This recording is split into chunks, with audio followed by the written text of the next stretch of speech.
Hello, y'all. It's me. It's Dr. G, and welcome back to another season of Star-Spangled Studies. I'm so thrilled to be back at the mic with you. And we're kicking off this season by going back, way back,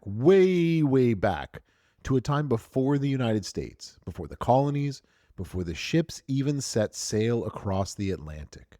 We're starting with the very first chapter of the American story, a chapter that is often titled The New World. But here's the first and maybe the most important question we have to ask. New to whom?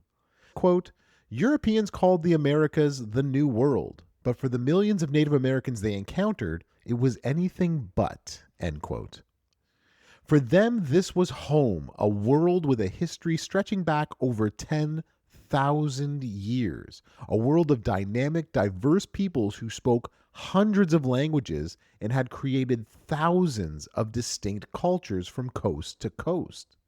So today, we're going to tear down that old misleading signpost, the New World, and try to understand the Americas on their own terms before 1492. We'll explore the magnificent civilizations that rose and fell, the complex societies they built, and then we'll witness the moment of collision when two worlds, which had been separated for millennia, were violently and permanently rejoined. This is the real beginning of history that is both complex and contradictory and still echoes today.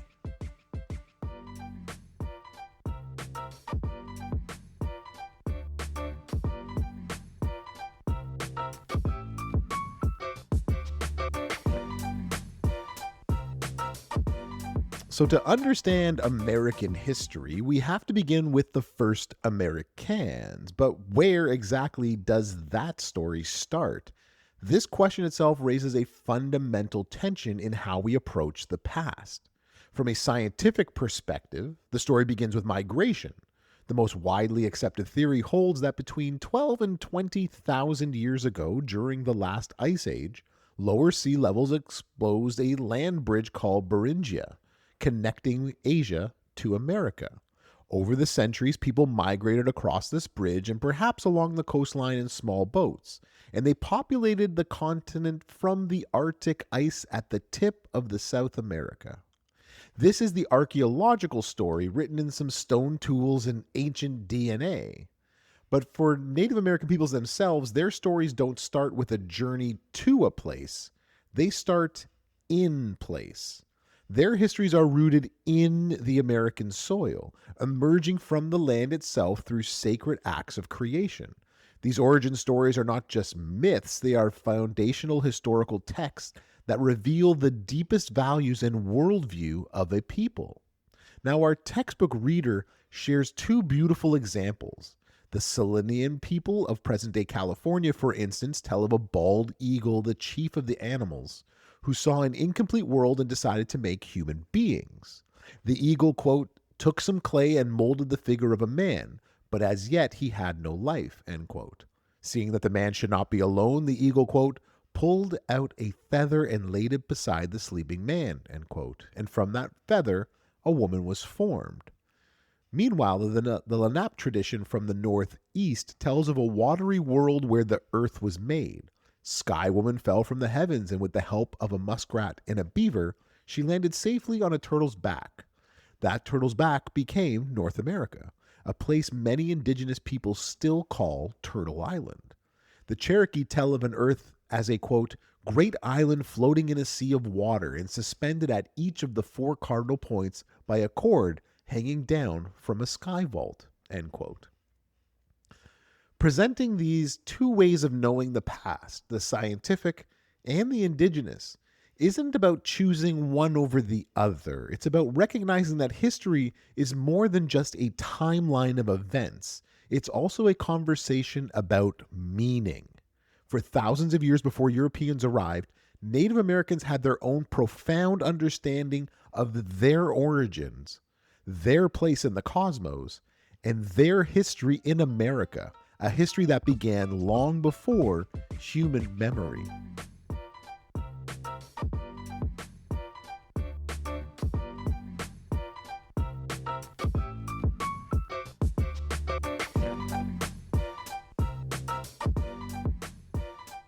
So let's permanently erase the old, tired image and idea of a vast, empty wilderness sparsely populated by a few nomadic tribes. The Americas in 1491 were a bustling, vibrant, and incredibly diverse hemisphere. The pre contact populations were enormous. They fiercely debated with one another, as we'll see later.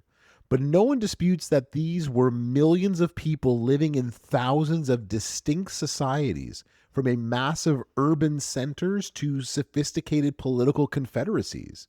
To understand this diversity, let's put two of these societies under a microscope so we can better understand the diversity of the continent. So, first, we're going to travel to the heart of the continent near modern day St. Louis. Here, around the year 1050 CE, a city exploded into existence. Today, we call that Cahokia. At its peak around 1100, Cahokia was an urban metropolis with a population that may have reached 20,000 people, making it larger than London was at the same time. It was the center of the Mississippian culture, a network of agricultural societies that spanned the Midwest and the Southeast. Cahokia was a masterwork of urban planning, covering 6 square miles, featuring a grand plaza the size of 35 football fields, and surrounded by a formidable 2-mile-long defense stockade wall that was built from 20,000 timber logs. The city was dominated by over 100 massive man-made earthen mounds. The largest, now called Monk's Mound, was a 4-terraced pyramid that stood 100 feet tall and covered 15 acres at its base. Atop these mounds sat the temples and residences of the city's rulers. This was a highly stratified society, a theocratic chiefdom where power was concentrated in the hands of priest rulers. At the very top was a paramount chief, the Great Sun, who was believed to be a living god descended from the sun itself. Below him was an elite class of priests and nobles who oversaw religious rituals, trade, and massive public works projects, and then the vast majority of which of the population were the commoners who farmed the fields, built the mounds, and served the elites. This hierarchy wasn't just political, it was spiritual. The elite's power came from their perceived ability to mediate with the supernatural world to ensure the rains came and the harvests were bountiful. But even this picture of a rigid top-down hierarchy is being complicated by new research. Historian Gail Fritz, in her book Feeding Cahokia, challenges the idea that the city was run entirely by a small group of male elites obsessed with corn. She argues that since women were the primary farmers, the ones with the critical knowledge of crops and wild plants, they would have held significant positions of power and respect. Fritz points to a small flint clay statues of women found at Cahokia, suggesting they represented a powerful Earth Mother or God Mother deity. She proposes that women's farming collectives, perhaps like the sort of goose societies of later Siouan tribes, were central to Cahokia's spiritual and economic life. This places, quote, the farmer themselves as key players rather than placing them under the control of an elite-centered priesthood, end quote. Now let's shift our focus to the other side, in the northeast, to the eastern woodlands, and look at a completely different model of social political organization, the Iroquois Confederacy. Formed centuries before European contact, the Confederacy was a sophisticated alliance of initially 5 and then later 6 distinct nations: the Mohawk, Oneida, Onondaga, Cayuga, and Seneca. Their system of government was codified in the Great Law of Peace, a remarkable constitution that established a federal system with clear checks and balances. While each nation managed its own internal affairs, a Grand Council of Chiefs, or sachems, met to deliberate on matters of common concern, like war and diplomacy. Crucially, decisions were not made by majority rule, but by consensus, a process that required extensive debate and compromise to ensure unity. This political structure was so effective and enduring that it drew the admiration of American colonists, including Benjamin Franklin. In 1751, frustrated by the colony's inability to unite against the French, Franklin pointed to the Iroquois Confederacy as a model, writing, quote, "It would be a very strange thing if 6 nations of ignorant savages could be capable of forming a scheme for such a union, and yet that, like a union, should be impracticable for 10 or a dozen English colonies." End quote. The social structure of the Confederacy was as distinct as it was political. It was a matrilineal society. So this means that the family identity, the property, and the clan membership were all passed down through the female line, through the mothers. Women, therefore, held enormous influence. While men served as the sachems on the council, it was the clan mothers who selected them for office and who could also remove them if they failed to represent the people's interests. A man's status and influence were often dependent on his relationship to the women in his family. So, just in these 2 examples, we see the incredible diversity of the pre contact Americas. On the one hand, you have Cahokia, a centralized, hierarchical, theocratic urban state.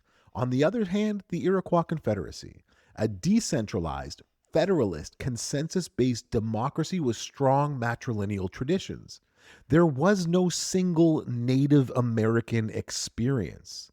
The hemisphere was a laboratory of political and social experimentation, a reality that would profoundly shape the various ways indigenous peoples would later respond to the arrival of Europeans. But one thing is for sure, they were not savages, they were not ignorant, and, maybe most importantly, it wasn't a wide open place with nobody living on it. These were smart, sophisticated, and very complex societies that the Europeans just did not know anything about.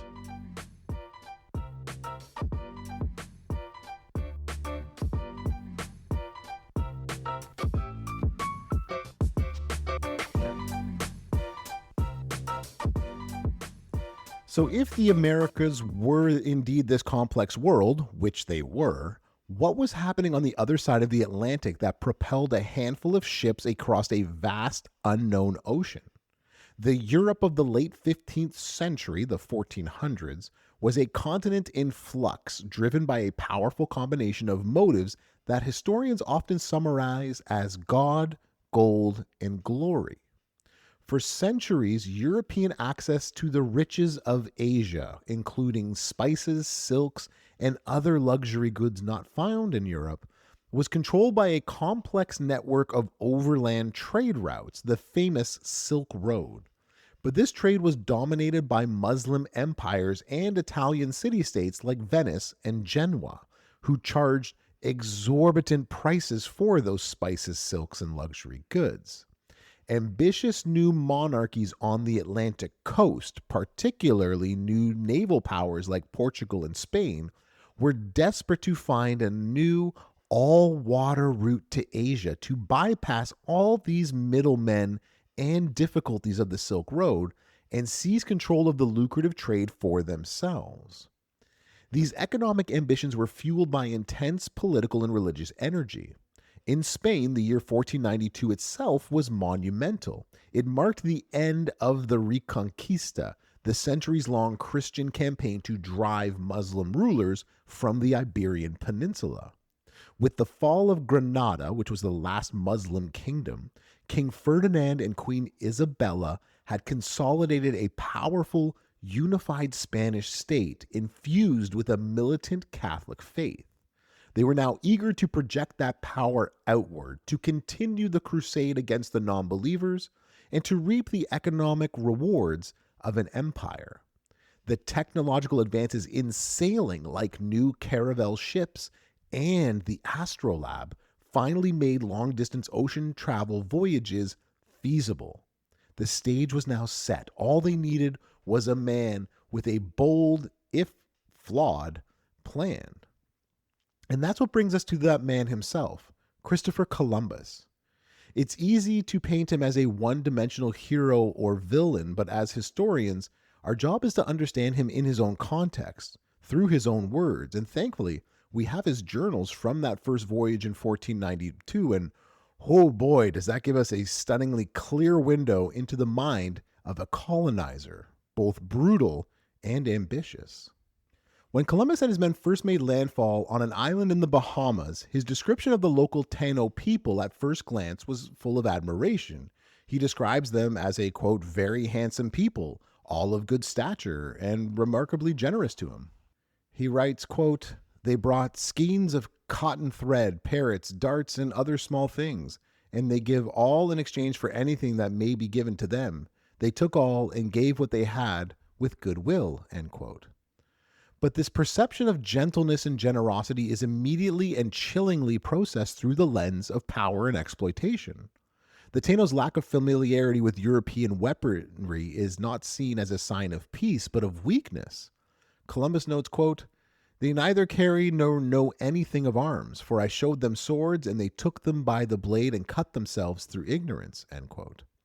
This observation leads directly to a cold, strategic calculation. In his letter to the Spanish monarchs, he declared that the land could easily be conquered, and in his journal, he makes one of the most revealing statements in the history of colonialism. Listen to this, quote, they should be good servants and intelligent, for I observed that they quickly took in what was said to them. With 50 men, they can all be subjugated and made to do what is required of them, end quote. In other words, they would make good slaves. This dual vision, seeing the indigenous people as both innocents to be converted and resources like slaves to be exploited, runs through his entire account. The two motives, God and gold, are inextricably then linked. He sees them as a people without religion, ripe for conversion, writing, quote, I believe that they would easily be made Christians, as it appears to me that they had no religion, end quote. But that, of course, was incorrect. But this spiritual mission is constantly shadowed by his primary objective to make slaves. He writes to his patrons that, quote, their highnesses will see that I can give them as much gold as they desire, end quote. In a later letter, he makes the connection explicitly, stating, quote, he who has gold makes and accomplishes whatever he wishes in the world and finally uses it to send souls to paradise, end quote. In Columbus's own words, we see foundational logic for European colonization laid bare. It is a logic that simultaneously appraises and dehumanizes the indigenous peoples in which they found themselves in contact with. The very qualities he seems to admire in the Taino, their generosity, their gentleness, their lack of guile, are the same qualities that make them, in his eyes, suitable for subjugation and servitude as slaves. So it's not a simple contradiction, but it's two sides of the same colonial coin.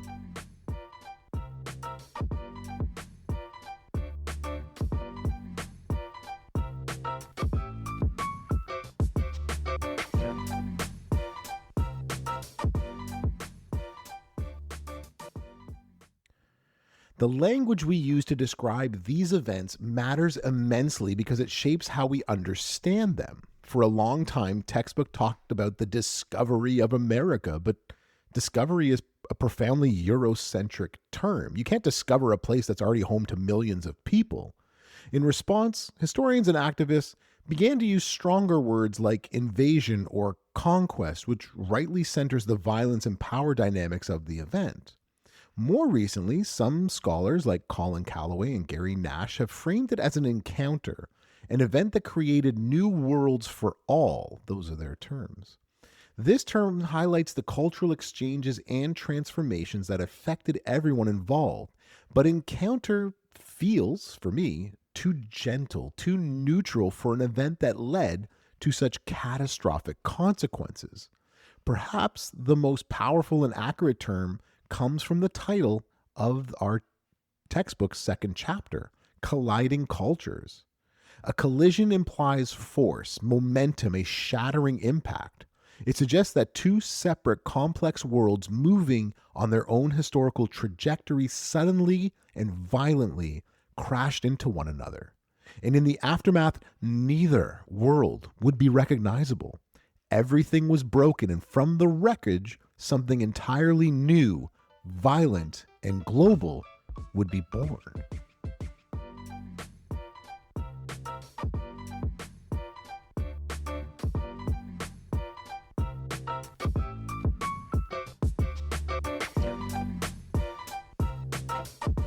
When these two worlds collided, they didn't just exchange ideas and goods, they exchanged biology. For the first time in at least 10,000 years, the ecosystems of the Americas and Afro Eurasia were suddenly and violently reunited.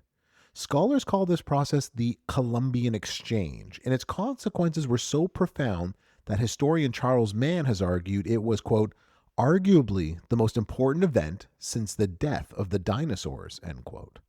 It irrevocably homogenized the world's biological landscape, remaking the population of not just people, but also of plants and animals. For the people of the Americas, the biological collision was a catastrophe on an unimaginable scale. Europeans and Africans that they enslaved brought with them a host of diseases that were entirely new to those living in the Western Hemisphere, and these include diseases like smallpox, measles, influenza, typhus, chickenpox, cholera, and more. These were diseases that had co evolved for centuries in the Old World alongside domesticated animals like cattle, pigs, and sheep, animals that did not exist in the Americas. Over generations, Eurasians had developed some measure of immunity, but don't get me wrong, smallpox, measles, influenza, and the like killed thousands of people in Europe, if not millions, on a year to year basis. But Native Americans had no immunity whatsoever. They were living on what epidemiologists call virgin soil. When these pathogens arrived, they swept through indigenous communities with terrifying speed and enormous lethality. An infected person could travel along trade routes, unknowingly carrying a virus to dozens of communities before even showing symptoms. The results was apocalyptic. Entire villages often were wiped out. Some estimates suggest that in the decades following the first European contact, up to 90 or even 95% of the indigenous population of the Americas perished. Our textbook did not mince words when it said, quote, this was the greatest biological terror the world had ever seen, end quote. This demographic collapse wasn't just a loss of life. It was the destruction of entire societies. Social structures, political leadership, and millennia of cultural knowledge transmitted by elders were all shattered, leaving communities profoundly vulnerable to the European conquest that followed. To truly grasp the scale of this tragedy, we have to ask a question that has sparked one of the most intense debates in early American history. How many people were actually living in the Americas in 1492? For much of the 20th century, the consensus, which was led by scholars, anthropologist Alfred Kroeber, held that the pre-contact population was actually quite low, perhaps only 8 to 9 million people in the entire hemisphere.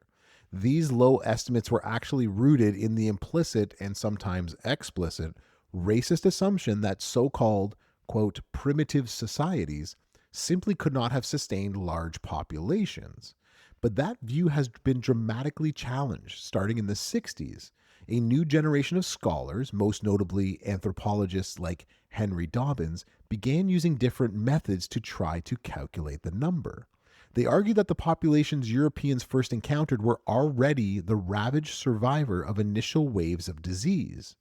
Dobbins took in population estimates from the post-epidemic period and extrapolated backwards, arguing that diseases that had killed as much as 95% of the population. His conclusion was staggering. He proposed that there was not 8 or 9 million people, but actually more than 10 times that, somewhere between 90 and 110 million people in the Americas in 1492.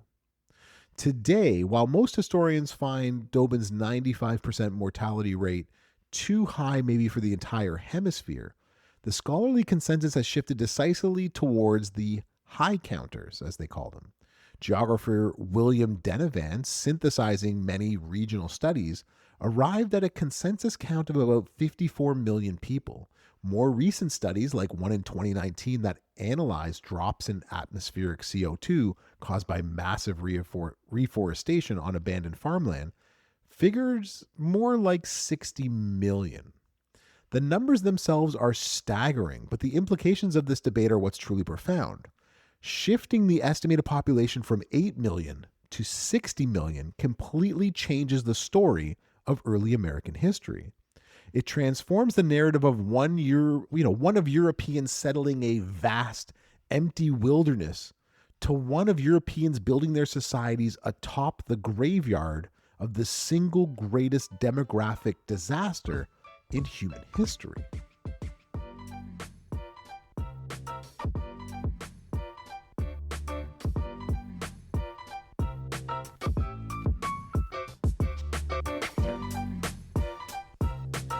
The exchange itself was a two-way street. And while it brought death to the Americas, it brought a population explosion to the rest of the world, primarily through the transfer of plants. American crops were calorie rich and could often grow in soils where European staples themselves struggled. The potato, originally from the Andes, revolutionized agriculture in Northern Europe, especially Ireland, fueling a massive population boom after contact. Maize, or later corn, became a staple food for both humans and livestock across Africa and Europe. As historian Alfred Crosby wrote, quote, "If maize were the only gift the American Indian ever presented to the world, he would deserve undying gratitude," end quote. And it's hard to imagine Italian cuisine without tomatoes, Thai food without chili peppers, or Swiss culture without chocolate, all of which are Western Hemisphere American in origin. This new food supply is a key reason why the population of Europe grew so dramatically in the centuries after 1492, providing the democratic fuel for wave after wave of migration that would eventually colonize the Americas. In the other direction, Europeans introduced animals that itself would also radically transform American life. Pigs, which were set loose by explorers, ran rampant and became an invasive species, reshaping many landscapes. But no animal had a greater impact than the horse. For Plains Indian groups, the reintroduction of the horse, which had gone extinct in the Americas thousands of years earlier, was revolutionary. It allowed them to hunt buffalo with incredible efficiency, transforming many groups from settled agriculturalists into nomadic hunting societies with new levels of wealth and military power. The Columbian Exchange thus created a powerful and deeply unequal feedback loop. American crops strengthened European populations, enabling them to send more colonists across the Atlantic. Those colonists arrived in American lands that had been tragically and conveniently for the Europeans emptied by the diseases the Europeans brought. The potato in an Irish field is inextricably linked to the smallpox virus in the Aztec capital. That is the complex and often brutal legacy of our interconnected world.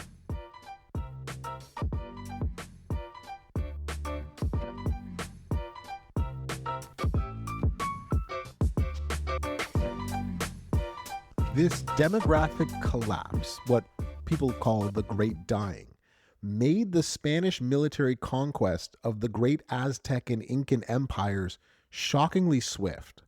With populations weakened and societies in turmoil, small bands of conquistador were able to topple entire empires. And in the wake of such conquest, Spain established a brutal blueprint for empire, one designed to extract maximum wealth from the land at its people at maximum violence. The cornerstone of this system was called the encomienda. Under this system, the Spanish crown granted conquistadors and officials control over native communities and the right to demand tribute and forced labor from them. In theory, the encomendero, or grant holder, was supposed to protect the Native Americans and instruct them in Christianity. In practice, it was basically a system of slavery or near slavery, leading to historic abuse, violence, and exploitation, and death on a large scale. We don't have to guess the brutality of this system. We actually have a powerful first-hand account from a most unlikely source. a Spanish Dominican priest named Bartolome de las Casas.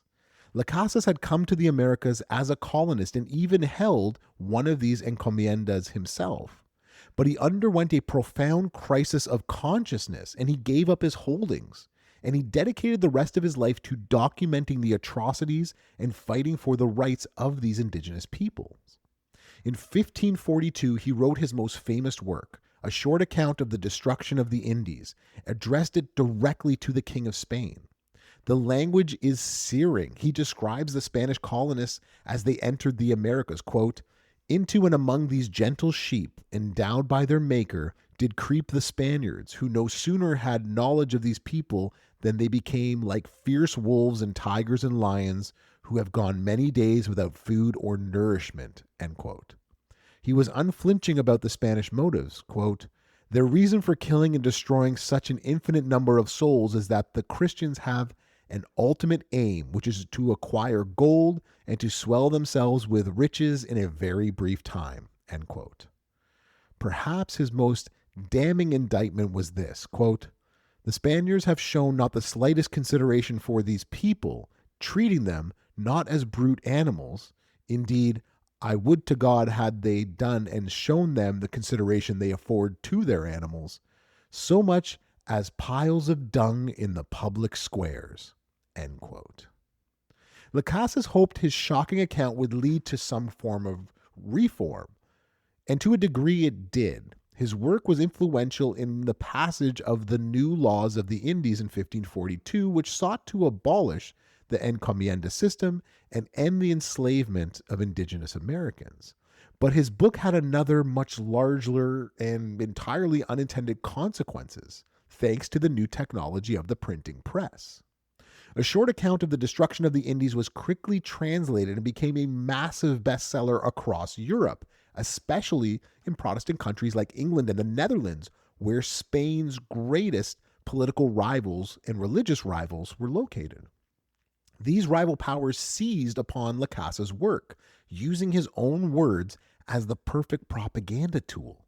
They used it to construct what historians now call the Black Legend, a narrative that portrayed the Spanish as a uniquely cruel, bigoted, depraved, and tyrannical people. This propaganda wasn't born out of a genuine concern for the indigenous peoples. It was a geopolitical weapon.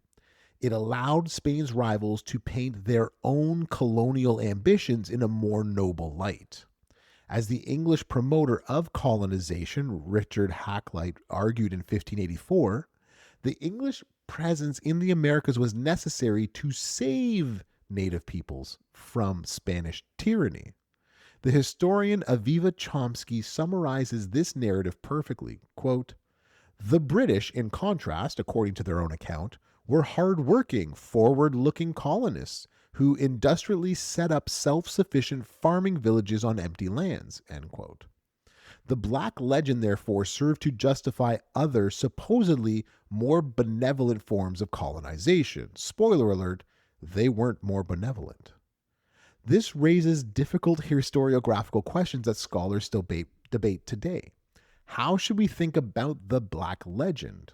On one hand, some argue that it is, as the Chilean scholar Alejandro Lipschultz called it, quote, "malicious propaganda" that unfairly singles out Spain for brutal practices that were common to all empires.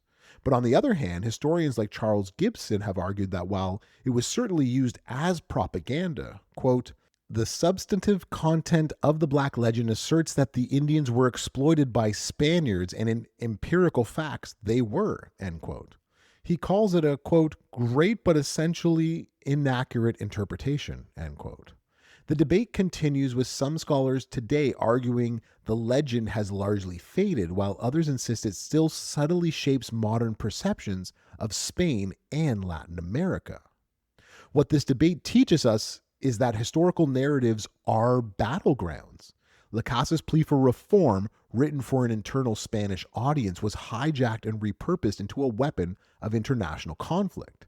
It's a powerful lesson in how the meaning of a text is often determined more by its audience than by its author, and it complicates any simple narrative of good colonizer versus bad colonizer. It pushes us towards a more systemic critique of colonialism itself, forcing us to ask not, quote, which empire was worse, but what were the brutal logistics common to all empires? Those are questions that we still have to grapple with today.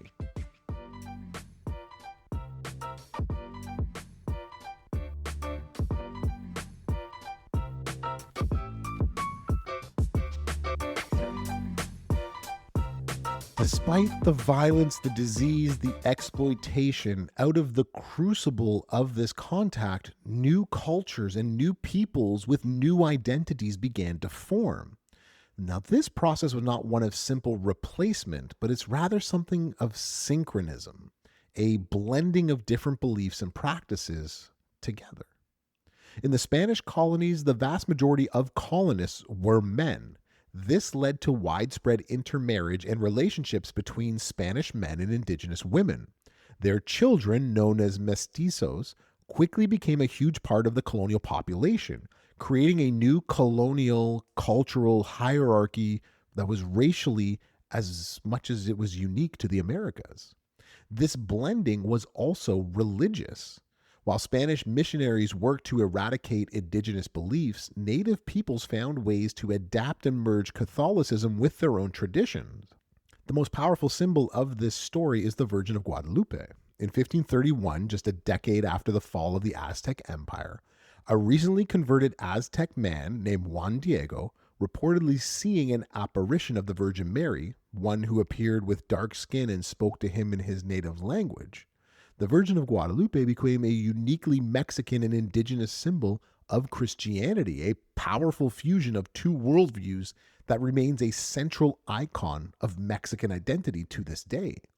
These new peoples and new faiths were unexpected as well as enduring products of a world turned upside down.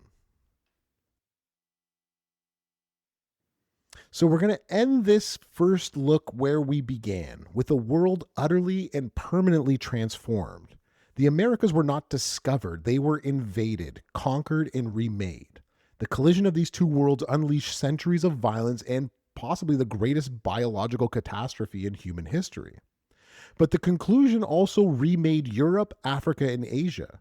Global diets, economies, and populations were reshaped by American crops. European empires were built on American gold and silver, shifting the center of global power from the east to the Atlantic. And new peoples, new cultures, new ideas were born from the violent fusion of these once separated hemispheres.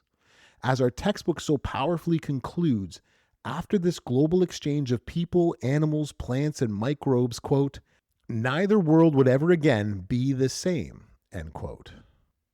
But the story was far from over. Spain's stunning wealth and the horrifying stories of its conquest, the Black Legend, didn't just shock its rivals, it actually inspired them.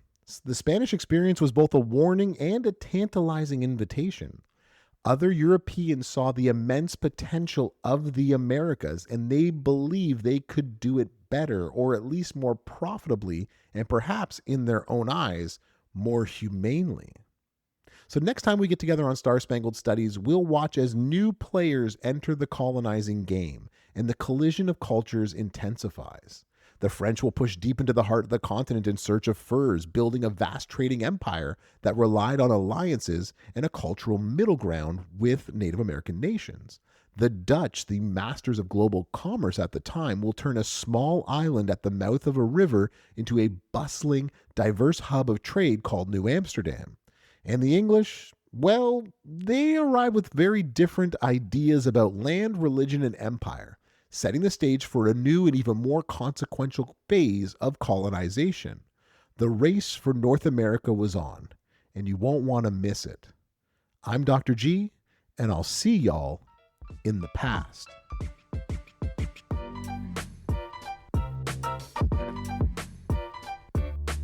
Yeah.